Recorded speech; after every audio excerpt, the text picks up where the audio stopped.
The 10 Commandments. Explained, meaning, and frequently asked questions. The 10 Commandments are more than just rules or guidelines. They are a moral and spiritual compass that, over the centuries, has served as the foundation for the lives of millions of people. These precepts, given by God to Moses on Mount Sinai, invite us to live according to principles of justice, respect, and love for God and for our neighbors. In this video, we will thoroughly explore each of the commandments, their significance in daily life, their relevance today, and how they can help us lead a more fulfilling and purposeful life. Through detailed explanations, deep reflections, and answers to frequently asked questions, we will see that the 10 Commandments are not just archaic rules but a compass to guide our decisions and actions. Commandment number 1. You shall love God above all things. Explanation. The first commandment is the foundation of all God's law. This commandment orders us to love God above all things, which means placing God at the center of our lives and priorities. Loving God is not just an emotion, but an act of will that leads us to recognize Him as our Creator, Savior, and Sovereign, to whom we owe absolute worship, loyalty, and obedience. Loving God above all things means that no person, no object, no circumstance, and not even ourselves should take the place that belongs only to Him. This commandment involves avoiding modern idolatries, such as obsession with money, power, success, or anything that may distract us from God. God must be the most important in our decisions, our relationships, and our way of life. In practice, loving God above all things translates into several concrete actions. Constant prayer. A loving relationship with God is cultivated through daily prayer, dialogue with Him, and meditation on His Word. Obedience to His commandments. Loving God also means obeying His laws, as they are expressions of His love and wisdom. Detachment. This involves not clinging to material things or human relationships in a disordered way, knowing that everything comes from God and should be oriented towards Him. Meaning. The deep meaning of this commandment lies in the invitation to exclusivity in our relationship with God. Just as in a human love relationship, fidelity and dedication are expected, in our relationship with God, this is magnified, as He is the source of our existence and all the blessings we receive. Placing God above all things transforms us, for as we live oriented towards Him, we find the true purpose of our lives. God, in His infinite goodness, loves us first and invites us to respond to that love. It is not a selfish or controlling love, but perfect love that desires our good and our salvation. In this sense, when we love God above all things, we also learn to love everything else in our lives correctly, our family, our work, our projects, without falling into attachments or idolatries. Frequently asked questions. Why is it so important to put God first in our lives?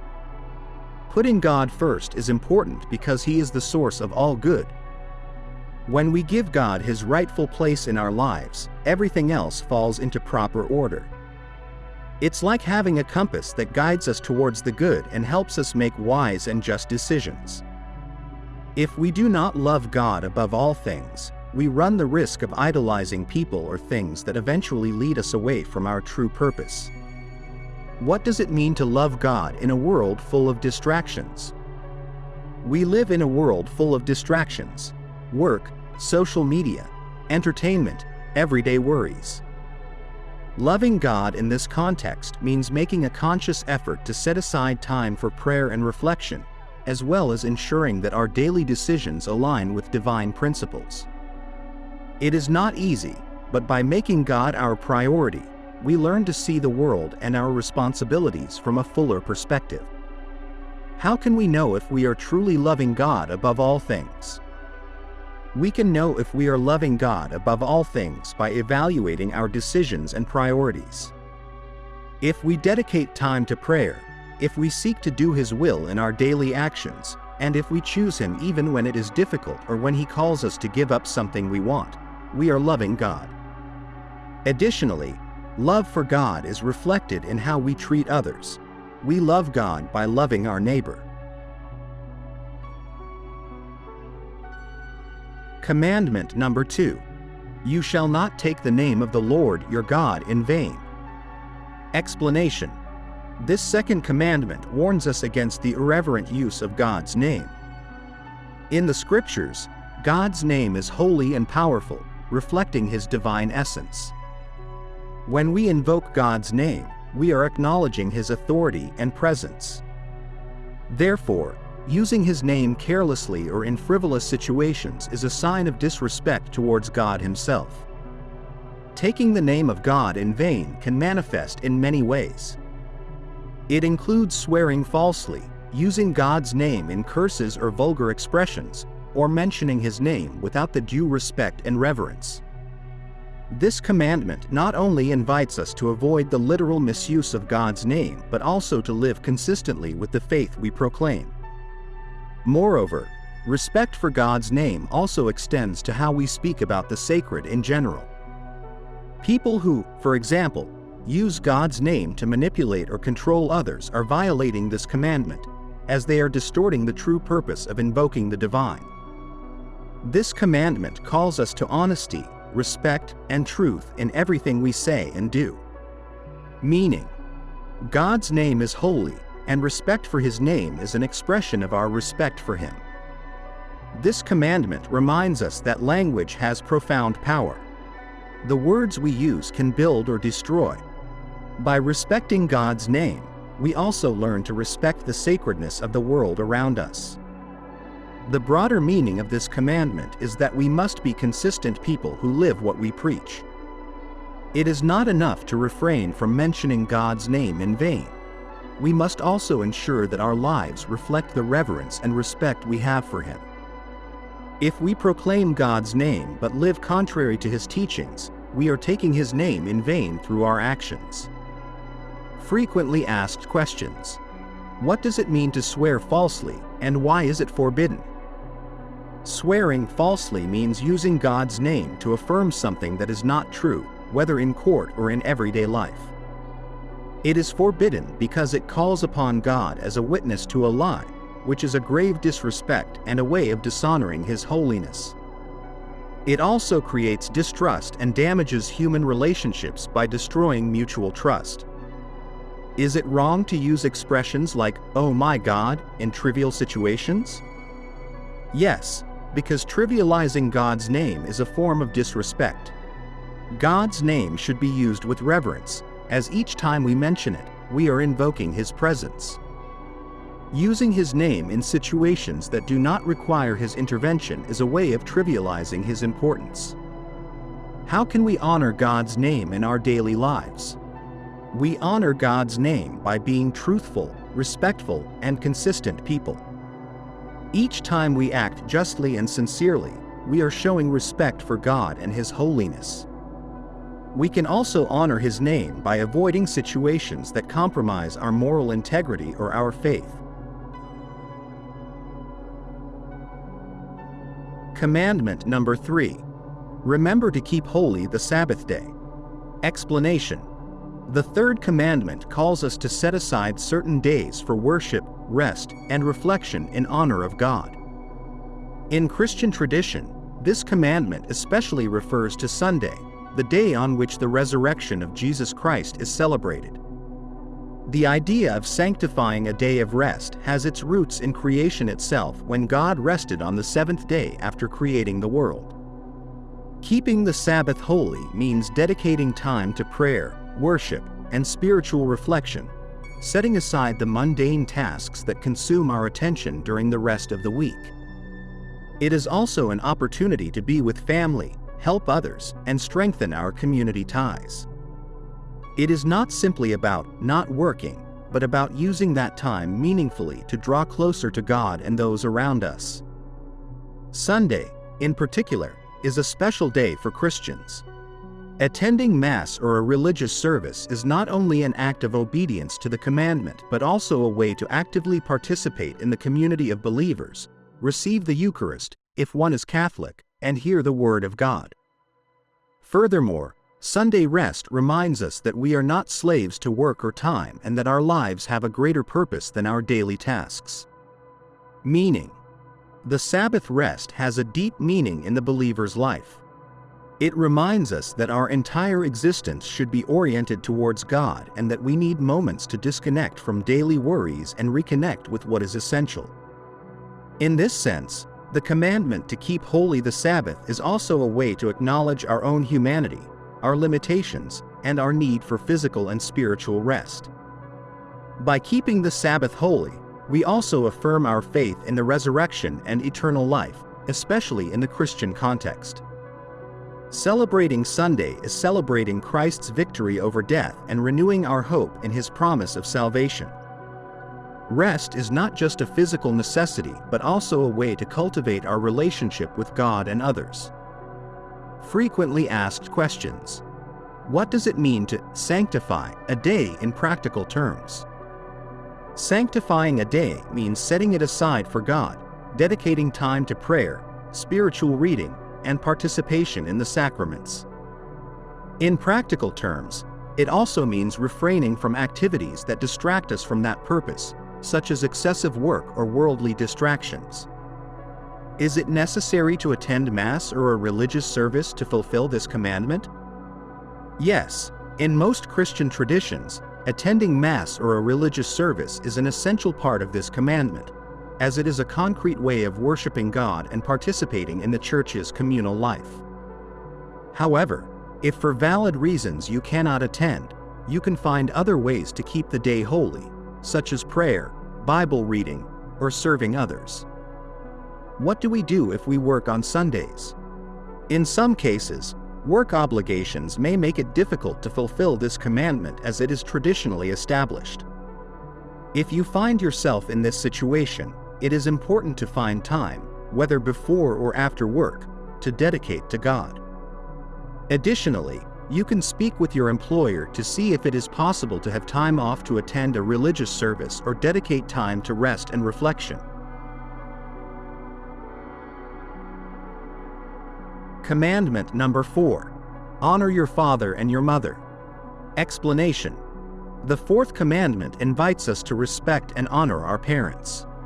This commandment is not limited solely to obedience during childhood but also encompasses respect and care for parents in all stages of life, especially when they grow older or are in vulnerable situations.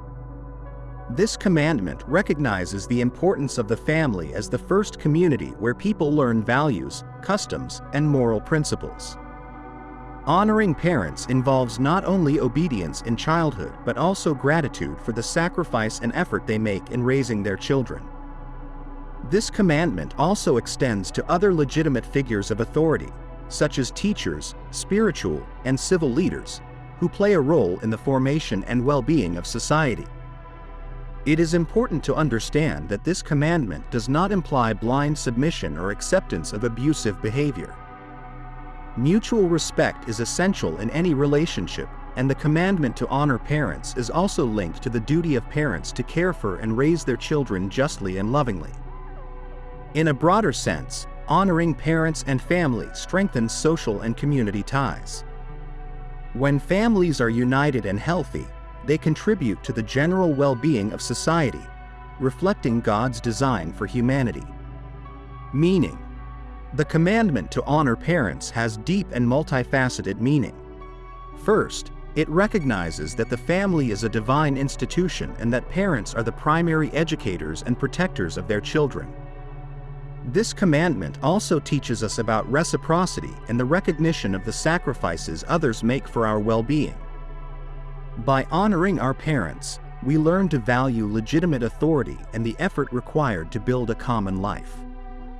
The commandment also teaches us the importance of gratitude.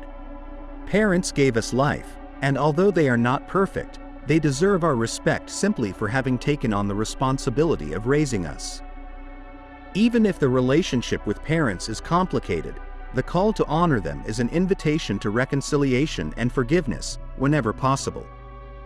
Finally, this commandment also has implications for our relationship with authority in general. If we can honor our parents, we can also respect just laws, authority figures, and the social order that allows for common well-being. Frequently asked questions. What does it mean to honor parents when we are adults? Honoring parents in adulthood means showing them respect, listening to them, offering help when needed, and caring for them in their old age. It does not always mean agreeing with them, but it does mean treating them with dignity and gratitude. What should I do if my parents have not treated me well or have been abusive? This is a delicate issue. The commandment to honor parents does not mean we must accept abuse or harmful behaviors. In cases of abuse, the most important thing is to seek help and protect ourselves. Regarding the commandment, we can honor our parents in ways that do not put our emotional or physical well-being at risk, such as praying for them or seeking forgiveness, without needing direct contact if it is dangerous or harmful. How does this commandment extend to other figures of authority? Besides parents, this commandment calls us to respect those with legitimate authority over us, such as teachers, bosses, or spiritual leaders. However, we must also discern whether that authority is exercised justly and morally, and if it is not, we have the right and duty to question or correct it. Commandment number 5. You shall not kill. Explanation. The fifth commandment, you shall not kill, is a clear and direct mandate that prohibits the act of taking another person's life. However, its meaning goes far beyond the simple physical act of murder. This commandment invites us to respect life in all its forms and dimensions, since human life is sacred and belongs to God. Human beings are created in the image and likeness of God, meaning that every human life has incalculable value and must be protected. The commandment, you shall not kill, also extends to actions and attitudes that degrade human dignity, such as hatred, violence, oppression, and the lack of respect for others' lives. Jesus expanded the understanding of this commandment in the Sermon on the Mount when he said that even unjustified anger towards others is a violation of this principle. Matthew chapter 5 verses 21 to 22. This means that this commandment also calls us to control our emotions, forgive, and avoid any form of revenge or resentment. This commandment not only condemns physical murder but also moral and spiritual killing. This can include slander, malicious gossip, and any behavior that destroys another person's reputation or well-being. Human life must be protected not only physically but also spiritually and emotionally. Meaning. The deep meaning of "you shall not kill" lies in the idea that human life is inviolable. By prohibiting murder, God is reminding us that He is the only one who has authority over life and death. Our responsibility is to protect and preserve life in all its forms. This commandment also calls us to be defenders of peace and justice. When we respect human life, we also fight against the injustices that cause suffering and death in the world, such as poverty, racism, exploitation, and unjust wars. The commandment calls us to value life from conception to natural death, which also leads us to take a stance against abortion, euthanasia, and any form of violence or contempt towards the vulnerable. You shall not kill does not only mean avoiding the physical death of another but also being a source of life for others. It calls us to build a culture of life, mutual respect, and the promotion of the common good. Frequently asked questions. Does this commandment refer only to physical murder? No. It refers to any act that attacks a person's dignity and well-being, whether physically, emotionally, or spiritually. It also includes the responsibility to avoid any form of hatred, violence, or resentment that may lead to harming another human being. What does this commandment say about issues like abortion and euthanasia? The Church teaches that life is sacred from the moment of conception to natural death. Therefore, Both abortion and euthanasia are seen as violations of the commandment, "You shall not kill."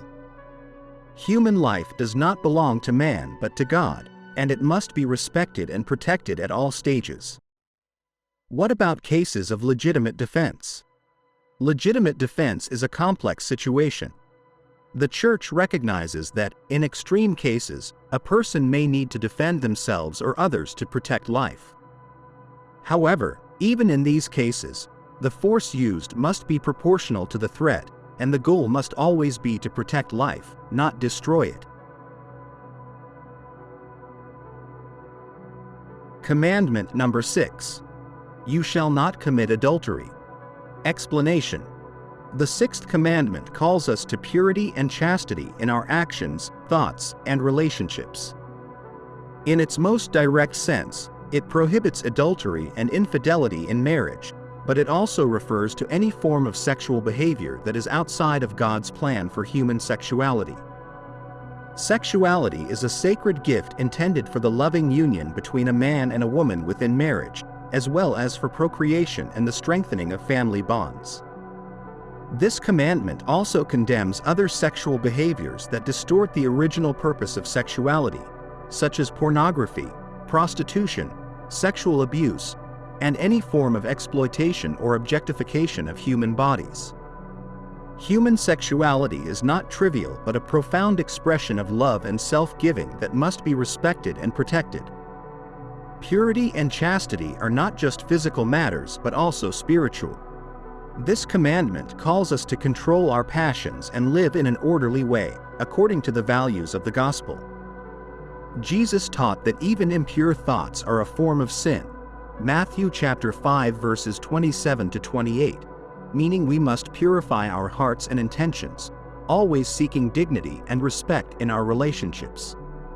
Meaning. The sixth commandment has a deep meaning related to human dignity and the vocation of love. Sexuality, according to God's design, is not merely a biological function but an expression of true and committed love between spouses. This commandment reminds us that sexuality should serve love, not selfishness or disordered pleasure. Moreover, purity and chastity free us from uncontrolled passions that can lead to self-destruction or harm to others. By living according to the sixth commandment, we learn to love more fully, respecting others as people and not as objects of desire. This commandment also calls us to see the beauty of the human body and sexuality as part of the divine plan, not as something degrading or utilitarian. Frequently asked questions. What does purity really mean in this commandment? Purity is not just the absence of sexual acts outside of marriage but a lifestyle that seeks respect and dignity in all human relationships. Purity implies an attitude of respect toward one's body and that of others, recognizing that sexuality has a sacred purpose. Is it possible to live chastely in the modern world? Yes, though it may be challenging in a culture that often promotes a distorted view of sexuality. Living chastely requires a commitment to Christian values, prayer, and the strength to resist temptations. Chastity is not repression but the freedom to love authentically. What role does forgiveness play in this commandment?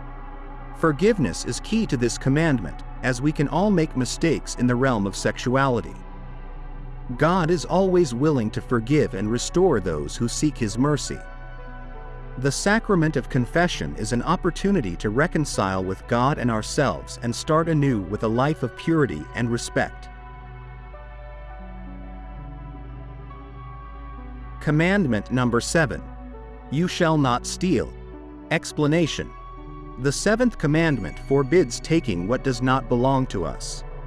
This commandment encompasses much more than simply taking someone else's material goods. It extends to anything that involves unjustly depriving someone of what is rightfully theirs. Stealing does not only refer to theft of property but also includes fraud, corruption, deception, and any form of unjust gain at the expense of others.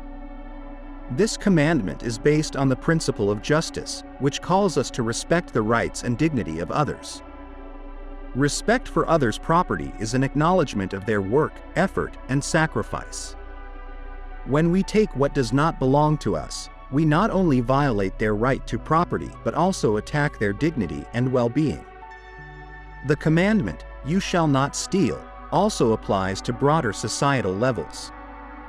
Corruption, tax evasion, labor exploitation, economic speculation, and manipulation of public resources are forms of theft since they harm others, especially the most vulnerable. Christians are called to promote economic justice, respect for work, and solidarity with the poor and needy. This commandment not only forbids taking what belongs to others but also invites us to be generous with what we have. It reminds us that material goods are not an end in themselves but a means to promote the common good. Greed and covetousness lead us away from this purpose and dehumanize others. Meaning. The seventh commandment has a deep meaning related to respect for others and the promotion of justice. In a world where poverty and inequality are everyday realities, this commandment calls us to be fair, honest, and generous. It reminds us that material goods are not absolute and that our relationship with them must be based on principles of justice and solidarity. Moreover, this commandment emphasizes the importance of dignified work. When we take what does not belong to us, we devalue the effort and sacrifice of others. Social justice is a central theme of this commandment, as it calls us to work for a system in which everyone has access to the resources necessary to live with dignity. Private property is a legitimate right, but this right also comes with the responsibility to share with those in need. By respecting others' possessions, we also recognize that God is the ultimate owner of everything we have and that we are called to be good stewards of the goods He has entrusted to us. Frequently asked questions. What does stealing mean according to this commandment? Stealing involves any act of unjust appropriation of material or immaterial goods that belong to another person. This includes everything from small thefts to major acts of corruption, fraud, or exploitation. It also extends to abuse of trust or manipulation of resources that belong to others. What should we do if we have stolen something? The first step is to recognize the wrongdoing, repent, and, if necessary, confess. It is essential to make restitution, that is, to return what has been taken or compensate the affected person if possible. Restitution is an essential part of the process of reconciliation and justice. How does corruption and exploitation affect the fulfillment of this commandment? Corruption and exploitation are forms of stealing because they deprive people, especially the most vulnerable, of their rights and the resources they need to live. Christians are called to fight against these evils and to promote justice in all its forms. Commandment number 8. You shall not bear false witness or lie. Explanation. The eighth commandment forbids lying or bearing false witness. Lying does not only mean saying something that is not true but also distorting the truth, concealing important information, or deceiving others for personal gain. This commandment is directly related to truth, justice, and honesty, which are fundamental values for community life. Truth is an essential pillar of human relationships. Without it, there can be no trust or justice. When we lie or bear false witness, we not only harm the people directly affected but also undermine the trust that sustains peaceful and just coexistence in society. In a courtroom, for example, bearing false witness can lead to the conviction of an innocent person or the acquittal of a guilty one, which would be a grave injustice. Moreover, this commandment also applies to slander and defamation. Speaking ill of others, spreading rumors, or destroying someone's reputation is a form of lying, as it distorts reality and severely affects the person's dignity. Honesty and transparency are key values for fulfilling this commandment. It calls us to be people of our word, to speak the truth even when it is difficult, and to be fair in our judgments and opinions. By living out this commandment, we contribute to a more just society and healthier, more truthful relationships. Meaning. The eighth commandment has a deep meaning related to truth and justice. Lies destroy trust, create divisions, and promote injustice. In a world where fake news, slander, and manipulation are commonplace, this commandment calls us to be defenders of truth and to reject anything that distorts reality. This commandment is also linked to love for others. When we lie, we fail to respect the dignity of others. Even white lies, which are sometimes justified as harmless, can have negative consequences on trust and interpersonal relationships. Living in truth is not always easy, but it is essential for a moral and ethical life. Truth is not only a matter of words but also of actions. Being truthful means being consistent in what we say and do and being willing to face the consequences of telling the truth, even when it is uncomfortable or difficult. Frequently asked questions. Is it always wrong to lie? Although some lies may seem harmless or justifiable, lying is contrary to truth and is therefore morally wrong. However, in extreme situations, such as protecting a life, it may be morally acceptable to conceal the truth for a greater good but never manipulate it unjustly. What should I do if I have lied or borne false witness? The most important thing is to acknowledge the wrongdoing, confess if necessary, and, where possible, rectify the harm caused. If the lie has affected someone else, it is essential to apologize and correct the falsehood. How do slander and gossip affect this commandment? Slander and gossip are forms of lying because they distort the truth about a person and can destroy their reputation. These behaviors are especially harmful because they affect not only the life of the defamed person but also social coexistence, creating distrust and conflict. Commandment number 9. You shall not covet your neighbor's wife. Explanation. The 9th commandment focuses on purity of heart and uprightness of intentions. It goes beyond external actions to address the thoughts and desires we harbor within. This commandment calls us to avoid consenting to impure thoughts or desires that may lead us to sin, especially in regard to sexuality. Impure desire does not refer only to natural attraction or admiration for another person but to disordered thoughts and desires that lead us to see others as objects of pleasure rather than as people with dignity. Chastity and purity of heart help us to properly direct our desires within God's plan for sexuality. This commandment also invites us to be vigilant about external influences that can contaminate our minds and hearts. In a world where pornography, sexualized advertising, and distorted messages about love and the human body are pervasive, the 9th commandment calls us to be prudent and protect our purity. The battle for purity is not only external but also internal. Jesus taught that anyone who looks at a woman lustfully has already committed adultery with her in his heart. Matthew chapter 5 verse 28. This means that purity is a virtue that must be cultivated internally, not only by avoiding impure acts but also by combating disordered thoughts and desires at their root. Meaning, the 9th commandment teaches that true purity is not just a matter of external behavior but a matter of the heart. It calls us to align our desires with God's will and live our relationships with respect, love, and dignity. Sexuality is a beautiful gift from God, but when disordered, it can become a source of sin and suffering. The 9th commandment helps us understand that disordered desires affect not only our relationship with others but also our relationship with God. Maintaining purity of heart allows us to live in peace with ourselves and others and helps us love more fully and authentically. Frequently asked questions. Is it a sin to have impure desires or thoughts?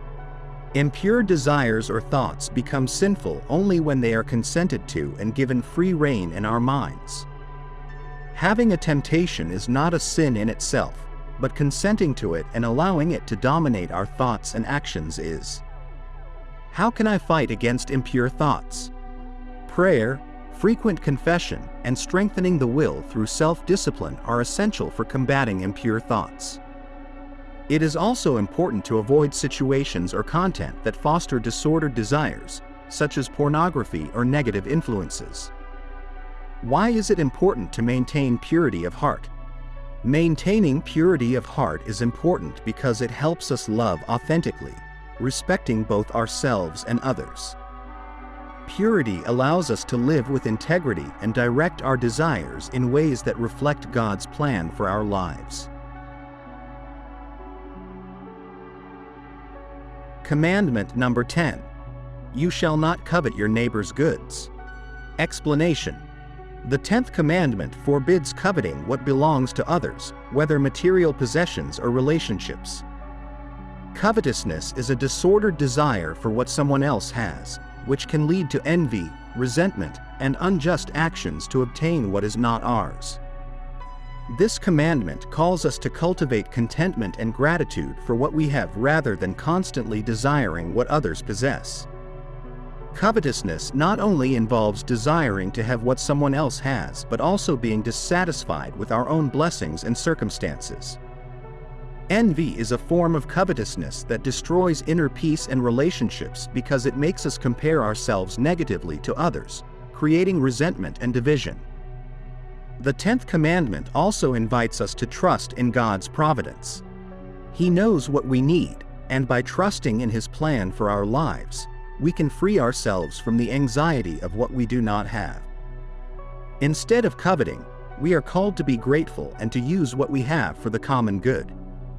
Meaning, the 10th commandment teaches us about the danger of disordered desires and the importance of gratitude and trust in God. Covetousness distances us from true happiness because it makes us focus on what we lack instead of what we already have. It calls us to be content with our circumstances and trust that God will provide everything we need. This commandment also invites us to work for a more just world, where everyone has access to what they need to live with dignity. By rejecting covetousness, we also promote a spirit of generosity and solidarity with others, recognizing that material goods are not an end in themselves but a means for the common good. Frequently asked questions. What does it mean to covet according to this commandment? To covet means to desire what belongs to another in a disordered way, whether in terms of material possessions or relationships. It is a desire that goes beyond simple admiration or aspiration and can lead to envy and resentment. How can I combat covetousness and envy? The best way to combat covetousness is to cultivate gratitude for what we already have. Prayer, recognizing the blessings in our lives, and making an effort not to compare ourselves to others will help develop an attitude of contentment and inner peace. Is it wrong to desire what others have if we do not act on those desires? Desiring to improve our lives or aspire to achieve things is not a sin in itself. However, when these desires become an obsession or lead us to resent what others have, they can turn into covetousness. The key is to maintain balance and not let those desires take us away from gratitude and trust in God. Thank you for watching our video. Subscribe to our channel for more videos like this. Give it a like, comment your thoughts, and share this video with your friends and family.